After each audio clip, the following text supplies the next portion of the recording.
Stacy's Billy the Kid. Barn name is Banjo. He's registered in Morgan, gelding, 19 years old. Got gorgeous hard feet. So Banjo was our first project. He had sat in our backyard for a couple of years, a fully broke, perfectly usable horse. His owner, a family member, had grown up and moved on in life, like often happens. But Banjo was a really nice horse. He simply needed a refresher, and he needed to get back in shape. We thought if we could get him back under saddle and get him back in good physical condition, maybe we could turn around and sell him, and then we could fund a new project. And really, he deserved to have a new person. And so with that in mind, we proceeded to get him back in check. A few days of groundwork, and we were back in the saddle. Mostly we had to contend with barn sour behavior. We started with the perimeter of the barnyard and pushed him further and further in his comfort zones every ride. He became calm and responsive. And in no time at all, we were hitting the trails. Once he was comfortable on the trail, we began taking longer and longer rides, building on his stamina and his fitness level.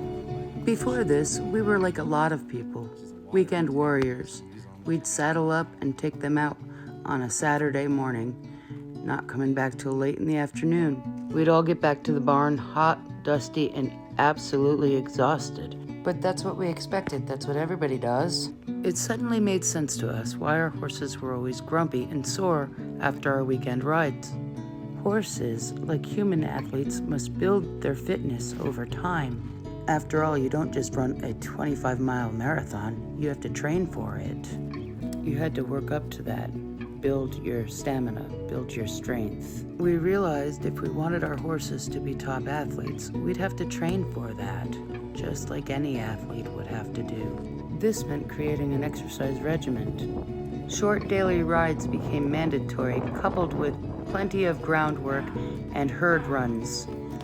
Round penning all the horses together as a herd created a cohesive team that worked well together on the trail.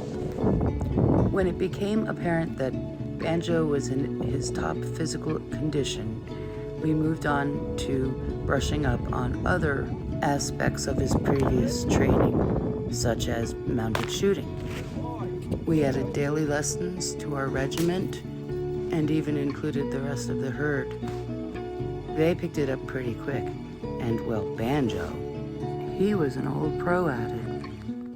Having the horses in top physical condition and fully trained for mounted shooting and any unexpected trail adventures meant that we could take long scenic trail rides into the back country, as far out as they could carry us.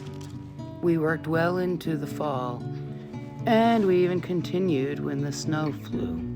The horses were strong and robust and absolutely loved the cold weather. This made it easy to continue our very long trail rides. And everybody loves a great snow ride.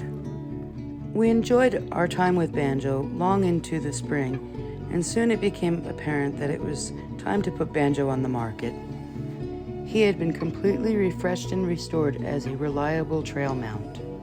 So we scheduled his appointments with the farrier and the floater and got all his health checks up to date, and soon it was time to post ads. It wasn't long before we were contacted by someone who was interested, and before long, he was on to his new home. Our very first success story. Here he is, Stacy's Billy the Kid at his new home. Here's his new buddy. You can watch them acclimate, they're friendly.